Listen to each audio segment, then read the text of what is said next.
Everyone, welcome back my YouTube channel. आज हम लोग सर्वनाम पढ़ेंगे जो इंग्लिश में प्रोनाउन कहते हैं। अगर आप मेरे चैनल पर नए आए हैं तो मेरे चैनल को प्लीज़ लाइक एंड शेयर ज़रूर करें और सब्सक्राइब करना ना भूलें। तो चलो वीडियो को स्टार्ट करते हैं। Let start. सर्वनाम संज्ञा नाम के बदले जिन शब्दों का प्रयोग किया जाता है वे शब्द को सर्वनाम कहते हैं, जैसे मैं, तुम, तुम्हारा, आपका आदि। निम्नलिखित वाक्यों को ध्यान से पढ़ो, ठीक है।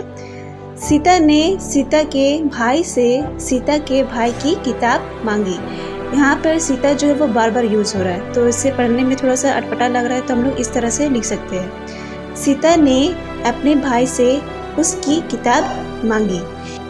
अब हम लोग पढ़ेंगे सर्वनाम के भेद, ठीक है। काइंड्स ऑफ प्रोनाउन, कितने भेद होते हैं उनके, उसके बारे में जानेंगे, उसके उदाहरण को पढ़ेंगे। और सर्वनाम के जो भेद है वो 6 होते हैं, ठीक है।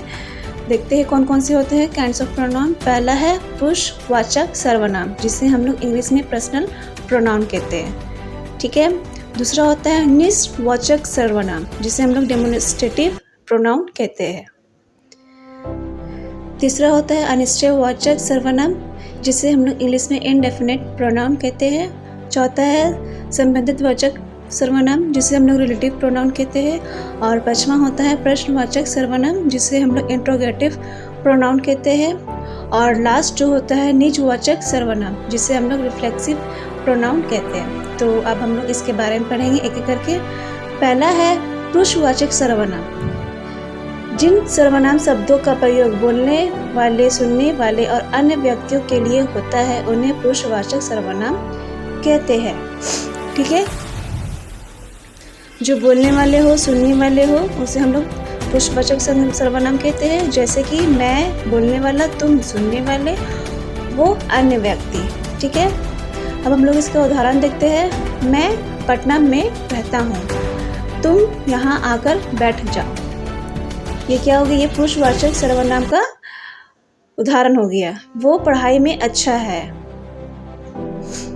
अन्य शब्द मेरा, तुम्हारा, आपका, हम, तुम्हें आदि, ये हो गया अन्य शब्द। अब दूसरा देखते हैं निष्ठवाचक सर्वनाम। जिन सर्वनाम शब्दों से किसी निश्चय व्यक्ति या वस्तु के बारे में पता चले उन्हें निष्ठवाचक सर्वनाम कहते हैं, ठीक है। जिसे व्यक्ति या वस्तु के बारे में पता चले कि हाँ वो है, उसे हम लोग निष्ठवाचक सर्वनाम कहते हैं। जैसे कि इसकी, ये, वो आदि। उदाहरण देखते हैं इसका क्या होता है। वो मेरी कलम है, निश्चय है कि वो मेरी कलम है, ठीक है। ये उदाहरण हो गया। अब हम लोग थर्ड देखते हैं अनिश्चयवाचक सर्वनाम। इसका डेफिनेशन देखते हैं, परिभाषा। जिन सर्वनाम शब्दों से किसी निश्चय व्यक्ति या वस्तु के बारे में ना पता चले, मतलब पता ना चले कि वो वस्तु मेरा है, वो चीज़ मेरी है, तो उसे हम लोग क्या कहते हैं, अनिश्चय सर्वनाम कहते हैं। जैसे कोई, कुछ आदि। उदाहरण के लिए बेटा देखो बाहर कोई आया है, दरवाज़ा खोलो। कंफर्म नहीं है कि कौन आया है, लेकिन कोई आया है। इससे हम लोग इसको क्या बोलते हैं, अनिश्चयवाचक सर्वनाम कहते हैं। चौथा संबंधित वाचक सर्वनाम। इसकी परिभाषा देखते हैं। जिन सर्वनाम शब्दों से वाक्य में संबंधित पता चले उन्हें संबंधित वाचक सर्वनाम कहते हैं। जैसे